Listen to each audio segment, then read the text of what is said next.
UP के गांव में जब इच्छाधारी नागिन ने दिया एक बच्चे को जन्म, परंतु एक इंसान की गलती की वजह से इच्छाधारी नागिन ने जो उसके साथ किया, उसे देखकर गांव वालों की चीखें निकल गई। सब हैरान हो गए क्योंकि ऐसा मंजर पहले किसी ने भी देखा नहीं था। क्योंकि दोस्तों, नाग नागिन के पास नागमणि होती है, जिसकी सहायता से वो कुछ भी कर सकते हैं, किसी की भी जान ले सकते हैं, वो भी कुछ ही समय में।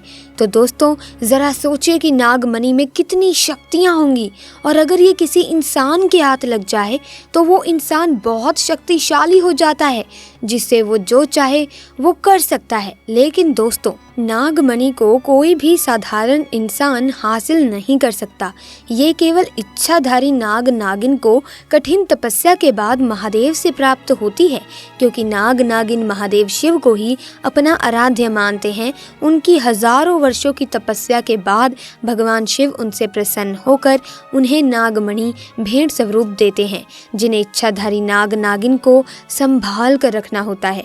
ऐसे में दोस्तों, जरा सोचिए, अगर कोई नागमणि चालाकी से चुरा ले तो उस व्यक्ति के साथ क्या होगा। आइए जानते हैं आज की इस वीडियो में। दोस्तों, ये चमत्कारी घटना है उत्तर प्रदेश के एक छोटे से गांव खेरगढ़ की।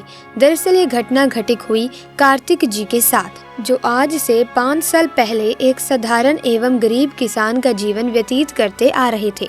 वो अक्सर जंगल में अपनी बकरियां चराने जाया करते थे और खेती बाड़ी का काम भी करते थे। एक दिन बकरी चराते चराते वो जंगल के थोड़ा और अंदर निकल गए।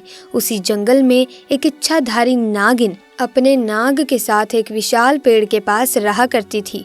वो नागिन गर्भवती थी। शाम का वक्त था और कार्तिक जब उस पेड़ के पास से गुजरा तो उसे वहां एक तेज चमकती चीज दिखाई दी, परंतु साथ ही वो दोनों नाग नागिन भी वहीं थे। उन्हें देखकर वो पहले थोड़ा सा डर गया और तुरंत ही वहां से जल्दी से घर की ओर भागा।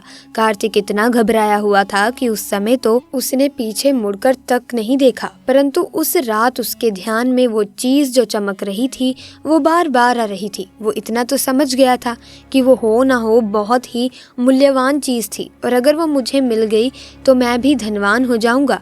परंतु सबसे बड़ी मुसीबत थी वो दोनों नाग नागिन। अगले दिन वो वापस जंगल उसी पेड़ वाले स्थान पर गया और कुछ दूर खड़े रहकर छिपकर उस पेड़ के पास रह रहे नाग नागिन को देखने लगा। कुछ देर देखने के बाद उसने ध्यान दिया कि नागिन तो गर्भवती है।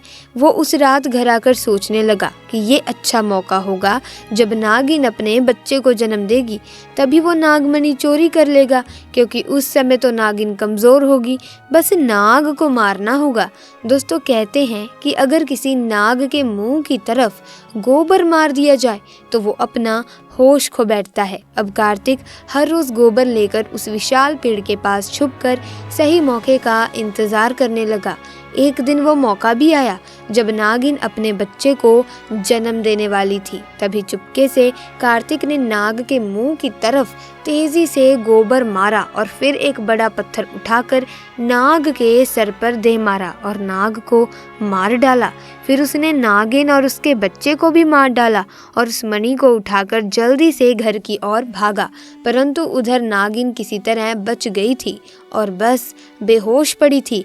जब नागिन को होश आया और उसने अपने बच्चे और पति को मरा देखा तो उसके दुख दर्द का ठिकाना ही नहीं रहा। वो उस समय गुस्से से पागल हुई जा रही थी और उसने कार्तिक से बदला लेने की ठानी, परंतु मणि चली जाने के कारण वो अपनी शक्तियों का प्रयोग नहीं कर सकती थी। परंतु अभी भी वो अपना रूप तो बदल ही सकती थी। इधर कार्तिक को जैसे ही मणि मिली, उसका तो पूरा जीवन ही परिवर्तित हो गया। उसकी इस बार फसल बहुत अच्छी हुई और काफ़ी महंगे भाव में भी बिकी। उसकी तो जैसे लॉटरी लग गई हो, क्योंकि जो भी वो धंधा कर रहा था हर जगह से उसे लाभ मिल रहे थे। और कार्तिक को ये पता था कि ये सब उस चमत्कारी नागमणि का ही कमाल है। गांव में हर जगह उसका नाम था। कार्तिक के इस रुतबे को देखकर एक अच्छा रिश्ता कार्तिक के लिए उसके पास ही के गांव से आया और सिया नाम की एक सुंदर स्त्री के साथ उसका विवाह संपन्न हो गया। सिया अपने पति कार्तिक को बहुत प्यार करती थी, बहुत इज्जत देती थी। दोनों एक दूसरे का कदम कदम पर साथ निभाते थे। उनकी जोड़ी गांव में मिसाल बन चुकी थी।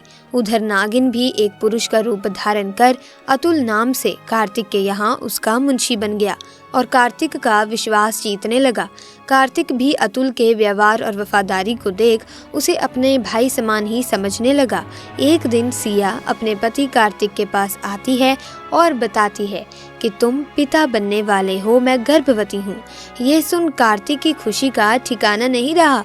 उस दिन वो खुद अपने मुंशी अतुल के पास गया और बोला कि देखो अतुल, मेरा कोई भाई नहीं है, परंतु जब से तुम्हारा साथ मिला है तुम मेरे सगे भाई से कहीं अधिक बन चुके हो। आज मैं बहुत खुश हूँ, इसीलिए आज मैं अपनी पत्नी और तुम्हें एक खास जगह ले जाना चाहता हूँ, क्योंकि मेरा इस दुनिया में तुम लोगों के सिवाय और कोई नहीं है।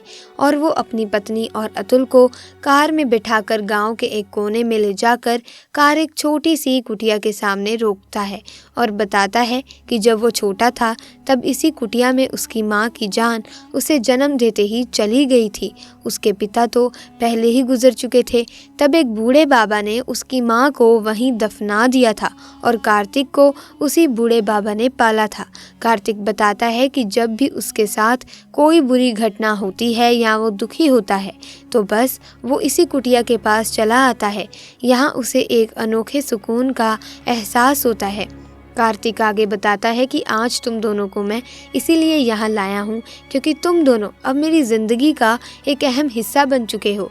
दोस्तों, ये सुन सभी की आंखों में पानी भर आता है। कुछ देर रुकने के बाद जब वे वापस पहाड़ी से होते हुए घर की ओर जाते हैं तो अचानक से उनकी गाड़ी पहाड़ पर एक बड़े पत्थर से टकराती है और गाड़ी को जोर का झटका लगता है, जिसके कारण कार्तिक तो कार में ही फंसा रहता है, परंतु उसकी पत्नी सिया पहाड़ से नीचे गिर एक पेड़ पर अटक जाती है और उस पेड़ के ठीक नीचे बहुत गहरी खाई थी। दोस्तों, वो रात कार्तिक पूर्णिमा की ही थी। अतुल अपनी शक्तियां पाकर पुनः नागिन रूप धारण कर लेता है। कार्तिक अतुल को देखकर चौंक जाता है क्योंकि अतुल अब नागिन में पुनः बदल गया था। वो नागिन कार्तिक को बताती है कि कैसे ठीक इसी तरह वो भी इसी स्थिति में फंसी थी जब कार्तिक ने उसका पूरा घर संसार ही लूट लिया था, उसके पति और बच्चे को मारकर, और आज मेरे पास बदला लेने का एक अच्छा मौका है। कार्तिक घायल गाड़ी में फंसा हुआ था और रो रो कर नागिन को बोलता है कि भले मेरी जान ले ले, परंतु मेरी पत्नी गर्भवती है, उसे छोड़ दे। परंतु तभी उस नागिन को अपनी वही स्थिति याद आती है कि क्या होता है जब कोई अपना छिन जाता है। ये जिंदगी का सबसे बड़ा दुख होता है।